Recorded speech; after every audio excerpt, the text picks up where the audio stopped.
Assalamualaikum warahmatullahi wabarakatuh. Salam sejahtera bagi kita semua. Terhormat Bapak dosen pengampu mata kuliah Biomed, Bapak Khairul Fadli Mukhtar Lutfi, SFAM M Biomed, serta teman-teman yang saya banggakan. Perkenalkan, saya Muhammad Ihsan Surya Mursida sebagai moderator. Pada kesempatan kali ini, kelompok kami akan mempresentasikan yang berjudul Ruang Lingkup Farmakologi, Definisi Obat dan Penggolongannya, serta beberapa terminologi dalam farmakologi. Sebelum masuk ke materi, izinkan saya memperkenalkan anggota kelompok kami. Yang pertama, presenter 1 Nur Syadika, presenter 2 Husnul Fatimah, dan presenter 3 Nur Aziza, presenter 4 Nur Fadila Aini, dan presenter 5 Weni Mulawati. Latar belakang. Obat adalah bagian penting dalam upaya mencegah, mendiagnosis, mengobati, serta memulihkan penyakit sehingga tindakan medis dan rehabilitasi memerlukan obat sebagai bagian dari terapi. Farmakologi adalah cabang ilmu biomedik yang mempelajari obat, cara kerjanya, perjalanan obat di dalam tubuh, serta efek baik dan efek sampingnya. Untuk itu, diperlukan pemahaman yang benar agar penggunaan obat dapat dilakukan secara aman dan bijak. Rumusan masalah. 1. Bagaimana definisi farmakologi? 2. Apa saja ruang lingkup farmakologi? 3. Apa saja istilah penting dalam farmakologi? 4. Apa definisi obat dan bagaimana mengklasifikasi penggolongan obat? Tujuan. Untuk memahami ruang lingkup farmakologi, definisi, dan penggolongan obat, serta mengetahui pentingnya untuk memastikan penggunaan obat yang aman. Selanjutnya, kita akan memasuki pemaparan materi inti yang akan disampaikan oleh pemateri dari kelompok kami. Kepada pemateri, waktu dan tempat dipersilahkan. Baik, saya akan memaparkan mengenai definisi farmakologi. Farmakologi merupakan cabang ilmu biomedik yang mempelajari mengenai obat dan interaksinya dengan sistem biologis yang membahas mekanisme kerja obat, efek terapeutik, dan efek samping. Farmakologi berasal dari bahasa Yunani, yaitu pharmakon yang berarti obat dan logos itu yang berarti pengetahuan. Farmakologi juga merupakan ilmu yang sangat penting untuk mendukung praktik klinis berbagai profesi kesehatan, termasuk fisioterapi. Karena obat dapat mempengaruhi respon tubuh terhadap latihan, metode terapi, dan proses penyembuhan pasien. Sebelum memasuki pembahasan utama, kita perlu terlebih dahulu mengetahui apa yang dimaksud dengan ruang lingkup farmakologi. Ruang lingkup farmakologi adalah bidang studi dalam ilmu farmakologi yang mencakup berbagai aspek terkait obat, mulai dari sumber obat, cara kerja obat dalam tubuh, penggunaannya dalam proses pengobatan, hingga ke efek samping serta keamanannya. Ruang lingkup farmakologi mencakup berbagai cabang ilmu seperti farmakognosi, farmakologi klinik, farmakodinamika, farmakoterapi, dan farmakokinetik. Yang pertama ada farmakognosi. Farmakognosi adalah cabang farmakologi yang mempelajari bahan obat alami berasal dari tumbuhan, hewan, dan mineral. Bahan ini dikumpulkan, dikeringkan, dan disimpan sebagai simplicia sebelum digunakan sebagai obat. Yang kedua ada farmakologi klinik. Farmakologi klinik mempelajari efek obat pada manusia, baik pada manusia yang sehat maupun pada pasien, bertujuan agar penggunaan obat menjadi tepat, aman, dan berdasarkan bukti ilmiah. Yang ketiga, ada farmakodinamik. Farmakodinamik menjelaskan bagaimana obat bekerja di dalam tubuh mulai dari mekanisme kerja obat hingga efek fisiologis dan biokimia yang dihasilkan.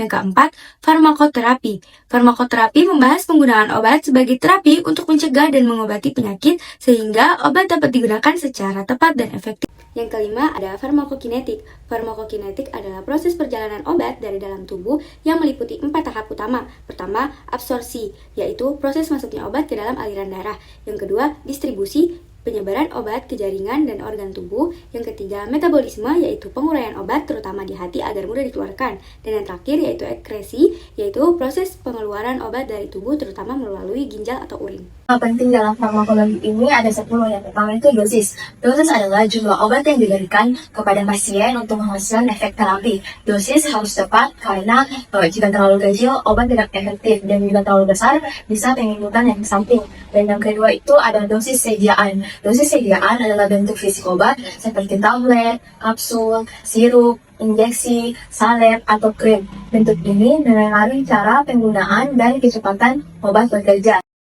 Kedua itu ada konsentrasi. Konsentrasi adalah kadar obat yang terdapat dalam darah atau cairan tubuh. Konsentrasi ini menentukan kuat atau tidaknya efek obat dalam tubuh. Dan yang keempat itu ada nama kimia. Nama kimia adalah nama obat berdasarkan struktur kimianya. Biasanya digunakan dalam dunia ilmiah dan penelitian. Kelima itu ada nama generik. Nama generik adalah nama reaksi obat yang berlaku tentang umum dan internasional. Misalnya paracetamol. Dan yang keenam itu ada nama dagang. Nama dagang adalah nama merek yang diberikan oleh perusahaan farmasi.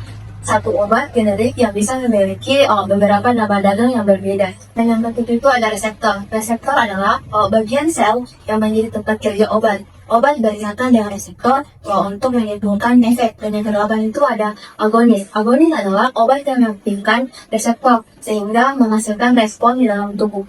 Dan yang kesembilan itu obat antagonis. Obat ini menghambat atau memblokir reseptor sehingga mengurangi atau mencegah efek. Dan yang terakhir itu ada efek obat. Efek obat adalah respon tubuh setelah obat digunakan. Saya akan menjelaskan materi definisi obat dan klasifikasi penggolongan obat.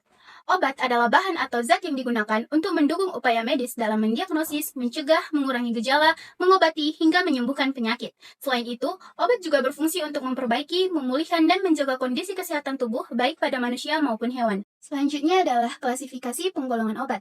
Klasifikasi penggolongan obat terbagi menjadi 6. Pertama yaitu obat bebas. Obat bebas adalah obat yang dapat dijual dan dibeli langsung oleh masyarakat tanpa resep dokter. Obat ini aman digunakan sesuai aturan pemakaian pada kemasan. Contoh meredakan gejala ringan seperti sakit kepala, demam, batuk, atau flu. Yang kedua, obat bebas terbatas. Obat bebas terbatas adalah obat yang sebenarnya termasuk obat keras, namun masih boleh dijual tanpa resep dokter, dengan syarat diberi tanda peringatan khusus pada kemasan.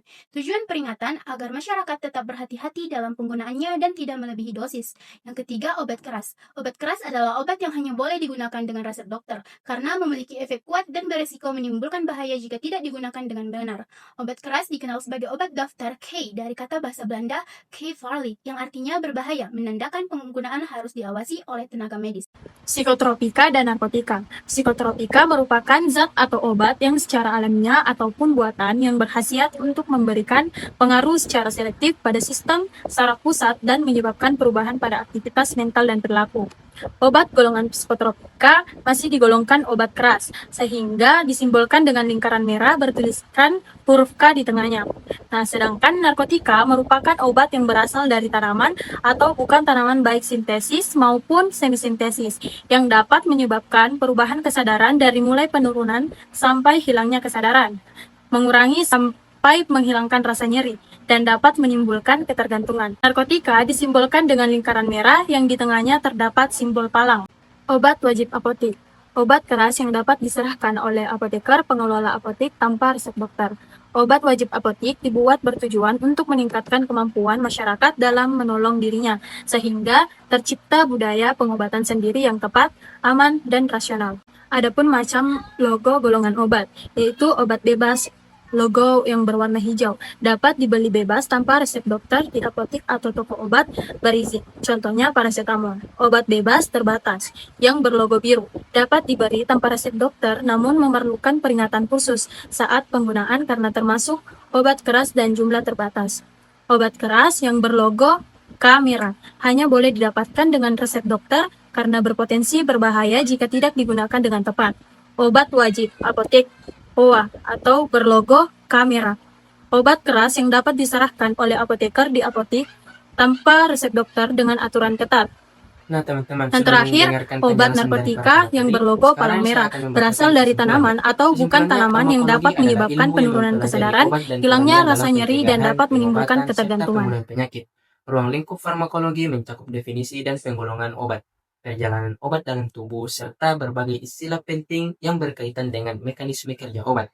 Pemahaman farmakologi sangat penting bagi mahasiswa dan tenaga kesehatan, khususnya fisioterapi, agar penggunaan obat dapat dilakukan secara aman, tepat, dan rasional untuk menunjang keberhasilan terapi dan keselamatan pasien.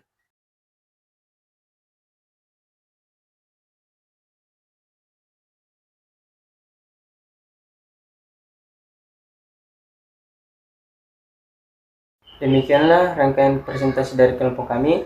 Kami ucapkan terima kasih kepada Bapak Khairul atas bimbingannya dan juga kepada teman-teman semua atas perhatian serta partisipasinya. Mohon maaf apabila ada kesalahan penyampaian. Wassalamualaikum warahmatullahi wabarakatuh.